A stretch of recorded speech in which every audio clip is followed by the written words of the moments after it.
அன்பானவர்களே, ஆண்டவராகிய இயேசு கிறிஸ்துவின் பரிசுத்தம் உள்ள நாமத்தில் உங்கள் ஒவ்வொருவருக்கும் என் அன்பின் வாழ்த்துக்கள். கர்த்தருக்கு ஸ்தோத்திரம். உங்கள் எல்லாருக்கும் தெரிந்தபடி அனுதினமும் ஆவியானவரோடு என்ற இந்த நிகழ்ச்சி சரியாக காலை 5:30 மணிக்கு கர்த்தருடைய பிள்ளைகளை ஒளிபரப்பாகிறது.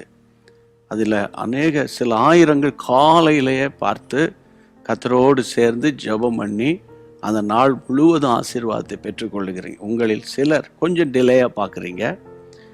பரவாயில்லன்னு சொல்ல மாட்டேன்.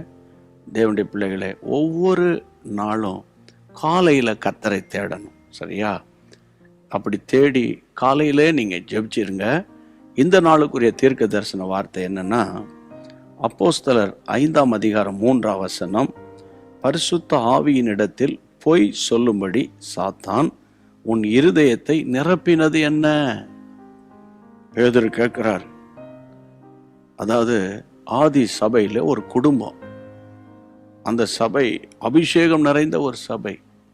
ஆனால் இந்த அனனியா சப்பீராலும் சேர்ந்து போய் சொல்றாங்க. அவங்க சேர்ந்து பண ஆசை, பொருளாசை, வேற ஒன்றும் இல்லை, அதுக்காக பொய் சொல்லிட்டாங்க.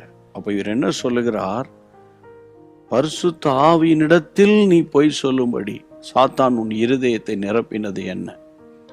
அப்போ இதனால ஆவியை துக்கப்படுத்துகிறோம். நேற்று நான் பேசினேன், இன்னைக்கும் இந்த காரியத்தை பேசுகிறேன். நம்ம பொய் சொல்லும்போது ஆவியானவர் துக்கப்படுறார். அற்ப பணம் இன்னைக்கு வரும், நாளைக்கு போயிடும். அது உங்களுக்கும் எனக்கு எல்லாருக்குமே தெரியும். அதனால கொஞ்சத்தில் உண்மை உள்ளவனை அநேகத்தின் மேல கர்த்தர் அதிகாரியா வைப்பார். அதனால அன்பு தேவனுடைய பிள்ளைகளை, நீங்க கர்த்தருக்குள்ள எப்போதும் சரியா பரிசுத்த ஆவியாய் துக்கப்படுத்தாம எப்போதும் உண்மையும் நேர்மையுமாய் இருக்கத்தக்கதாக ஆண்டவர் உங்களுக்கு உதவி செய்யணும்னு அந்த டிசிஷன்ல ஸ்டெடியா இருங்க. உண்மை ஒரு நாள் உறங்காது. கர்த்தருக்கு ஸ்தோத்திரம். அப்போ இந்த நாட்களில் இந்த சம்பவத்தை ஏன் கர்த்தர் காட்டுகிறாரு? பரிசுத்த ஆவியை துக்கப்படுத்துகிற காரியத்தில் ஒன்று பொய். அப்போ பொய் பேசாமல் உண்மையை பேசக்கூடிய இருதயத்தை எனக்கு தாங்கன்னு ஒப்பு கொடுத்து பிள்ளைகளும் அப்படி வாழணும் அப்படின்னு நம்ம இன்னைக்கு ஜெபம் பண்ணலாம், சரியா? ஜெபம் பண்ணிடலாமா?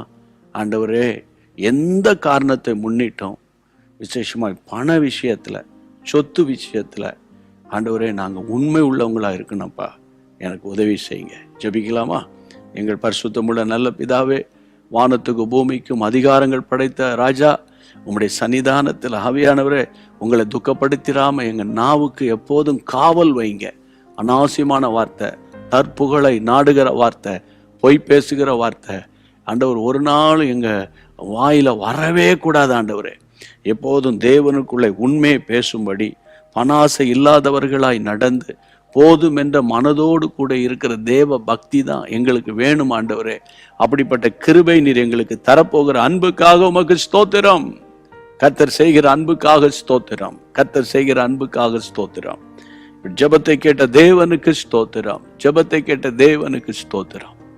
இயேசுவின் நாமத்தில் என்னோடு சேர்ந்து ஜெபிக்கிற ஒவ்வொரு தேவ பிள்ளைகளின் மேலும் உம்முடைய கிருபையின் ஆவி இறங்கி வரட்டும். உங்களுக்கே மகிமை உண்டாகட்டும். இயேசுவின் நாமத்தில் நல்ல பிதாவே, ஆமேன். கர்த்தருக்கு ஸ்தோத்திரம். தேவன் நம்மை பலப்படுத்திட்டாரு. இந்த நாள் முழுவதும் ஒரு நல்ல ஆவிக்குரிய அந்த ஒரு ஸ்பிரிச்சுவல் மெச்சூரிட்டி உங்களுக்குள்ளே காணப்பட போகிறது, சரியா? மறக்காம ஷேர் பண்ணுவீங்களா? உங்களுக்கு தெரியும் யார் யாருக்கு ஷேர் பண்ணணும்னு.